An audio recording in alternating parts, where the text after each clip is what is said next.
Hi guys, welcome back to the channel. My name is Amanda. I am an environmental scientist, a third-generation farmer, and most importantly, a mother to a beautiful little girl. So today we're going to be looking at my monthly budget. It's going to be simple, quick, and easy.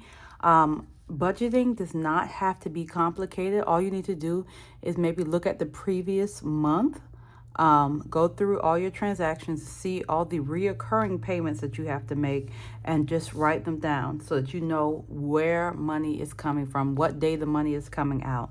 So for me, I enjoy budgeting so much that I know what days I get paid, what bills come out on what day. So we're just going to go through and I'm going to do my budget for the month with you guys. So my projected monthly income is going to be $5,548. So that is projected. This may not actually be the case. My base pay for the 9th and the 23rd is going to be $3,848. So this is guaranteed money. I do also have some money sitting in Poshmark that I know is coming, but when I look at my bills, I think that my bills need to come out of my money that I know I get every 2 weeks. So out of my paycheck, $3,848, all of my bills should come out of there. Now, if I have more than this that needs to come out in bills, then I have a huge problem, because I don't like to depend on side hustle income, because it's a side hustle. There's no guarantee that somebody is going to buy my stuff on Poshmark or eBay. So it's not guaranteed income. But I do like to say, hey, this is projected, and then at the end of the month I can be like, oh, X was my actual income. But for the purpose of this video, let's just work with this $3,848, okay? So on the first, I have a Pilates membership, and it's going to be $179. My daughter does not go to jiu-jitsu, but I still pay for it. And that's going to be $50, right? So the second, third, fourth, fifth, I don't have anything. Don't get on me, y'all, but I do have an Afterpay for Honor Active. Even though I had the money, I did not want to spend $400 at one time. It was a little over $400. So I have $103 payment. And I don't know, in my mind, if I do Afterpay and there's no interest, I'm saving money versus paying that $400 at one time. It doesn't make sense. So we're just going to move on. So I have a Capital One card. This is a card that I'm currently working on paying off. And it is $150 payment. So on the 9th, I have my student loan. And this is also when I would get paid. So let's, I would normally highlight that, but I don't have a highlighter around. So we're going to put payday. And then we're going to do tithe. $193. Student loan, $210. I have a personal loan that $18 a month comes out, and it's only about $400 something dollars. So I also have the next day, Ally, I move $150 automatically to savings. I feel like every time you get paid something, doesn't matter how much it is, needs to go into savings. And then we have Apple Music. And I believe that is about $15. I think it's a little less than that, but I just work with 15. The next bill that I have come out is going to be Quicksilver. It's $200. So once I pay off this Capital One card, Quicksilver will be the next one that I pay off. I should probably lower this payment to the minimum and put the extra towards this one so that I can pay this one off. And I think it has about, last month it had $2,900, almost $3,000 on it. Right now it's sitting at $1,900, about $1,900. So we will be working on paying that off hopefully by July, but that might be pushing it. So this card was paid off, but is also where I make my reoccurring purchases with Amazon. So I always just like to put something here.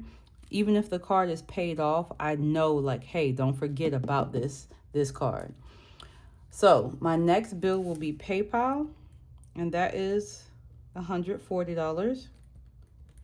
I have Ally that puts $50 into my checking account. My credit union card.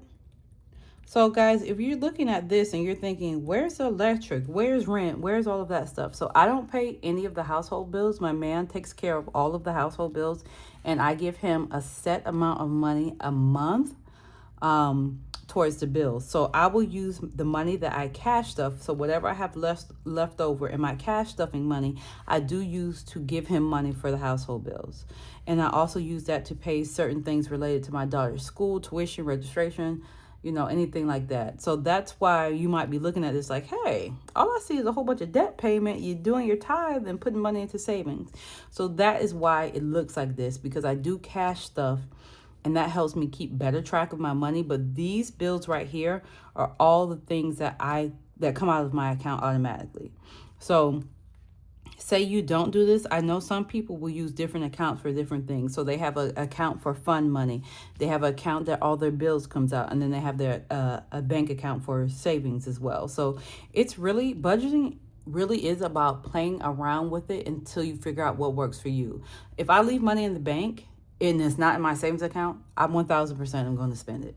Why? I don't know. I haven't developed I don't know what it would be, the discipline to not spend money that's just sitting in my check account. So I move money to my savings account and I move it into my binders. Once I unstuff money from my binders, I rarely unstuff, do big unstuffing videos. Typically, I'll just say I'm going to the doctor, I'll just take the cash out and take it to the doctor's office with me. But money that I know is going to go to savings, stuff that I've saved for a long time, I'll unstuff that and put it into savings. I rarely leave money into my checking account. So I really do feel like budgeting is just playing around and figuring out what works for you. I've always budgeted. I've never missed or been late on my bills. Okay, I have been late on my electric bill one time and got cut off. But anyway, but typically that's not an issue I have. Like, paying my bills has always been something that I've stayed on top of. But what really gets me is spending too much at the grocery store, spending too much eating out. So those are areas that cash stuffing and budgeting combined has helped me really become disciplined on. So after that spill, let's get back into the budget. So on the 23rd, it's another payday. I hope I'm not all over the place. Sometimes I watch my videos and I'm like, you're a little hyper. So I'm going to do my tithe when I get paid. I try to do my tithe as soon as I get paid, because if not, I feel like I spend the money, and I don't like to do that. What does the Bible say? You're cursed with a curse because you have robbed me. But anyway, so I have a personal loan. It takes out $18 every 2 weeks. I really could just pay that off. I don't know why I don't. I think it's because there's like basically no interest associated with it, that I just go with it that way. But maybe one day I will just pay it off. So we have tithe, we have the loan, Ally. We're going to move $150 to savings. So also my investments, say the money that I do with Robinhood, sometimes I will budget that out later, but I always have a bit of a buffer in my account. So right here, this Edward Jones,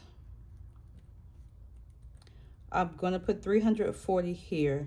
So this is for my Roth IRA. Some of this goes into savings, and then my life insurance. So that is it for the month of April. There's not much that comes out.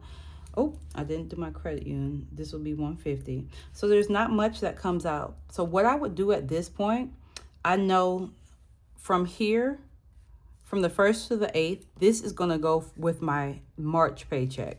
From the 9th through the 22nd, all of these bills are going to come out. And then from the 23rd to the 6th would be what I need this paycheck to cover. So that's kind of how I do it, because if you try to budget by month, for me, I don't do it by month because my paychecks, I don't get paid on the 1st and the 15th. So they vary. So that's how I kind of do it. But for the sake of this video, we're just going to look at it just for April. So I know that on the 9th and the 23rd, I'll have $13.84. I do know that I for sure have about a little over $700 in Poshmark. So I just decide when I want to deposit that money to my account. And typically I don't leave that money in my account. I'll end up cash stuffing that money. But let's run through this and see how much total these bills right here are. So in total, that is all the bills here, money that's going to save and tithe, all of that is $2,359. So for the month, that leaves me with $1,489. So when I look at this, oh, you know what? I missed another afterpay payment here. Yeah, I did. Now that I'm looking at this, it'll be done, I think, after this one or in May.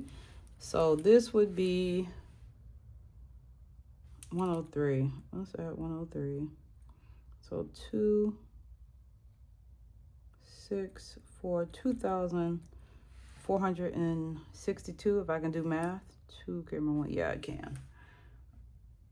So let's subtract 484 minus, I guess I could have just done 103. Okay, 103, 1386. Okay. So that leaves me with $1,386. So my base pay, like I said, guaranteed every 2 weeks, I will get $1,924, which will be $3,848 guaranteed a month. So after I take all of the bills, the debt payments, the tithe, what money going to saving is $2,462. So that leaves me with $1,386. Granted, this does not include any of my side hustle income, any money I get from my child or anything like that, okay? But sometimes I sit back and I look at this number and I say, if you had to pay rent, electric, internet, car insurance, you would be screwed, because if your base pay is $1,848, you're basically doing $2,359, and a lot of this is debt. A lot of it is honestly debt. That's why I'm trying so hard to get out of debt. But this is not enough money to live off of. But thankfully, I am blessed enough to bring in a good amount of money in side hustles that supplements, and thank God for my man that pays all the bills as well. So this is the money that I use to cash stuff in addition to my additional side hustle income. So this is how much I know all of this needs to come out of. Groceries needs to come out of this. My daughter's tuition, the money that I give to my man for the bills, needs to come out of this. And then once I do that, I'll see what I have. So say I have $1,000, let's say I have $1,000 extra dollars for side hustle income that I know that I have coming in. So then once I've cash stuff this, said, hey, the X amount needs to go in the groceries, X amount needs to go in the gas, that $1,000 I will then budget it after I've used up this money. So I hope that makes sense. I know everybody doesn't have a side hustle, so most of us are probably just working with our base pay. But that's why it's if you can avoid getting into debt, don't do it. Because I couldn't even tell you this credit card, this one. I couldn't tell you half the stuff I spent the money on. So yeah, if you can avoid, let this looking at this budget be a cautionary tale. If you can avoid getting into debt, definitely don't do it. But I hope that this has helped somebody and been beneficial to somebody and helped you with your monthly budget. So thanks so much. If you made it to the end of my rambling and my crazy video, thank you so much for watching. Please subscribe down below and give me a thumbs up. Bye.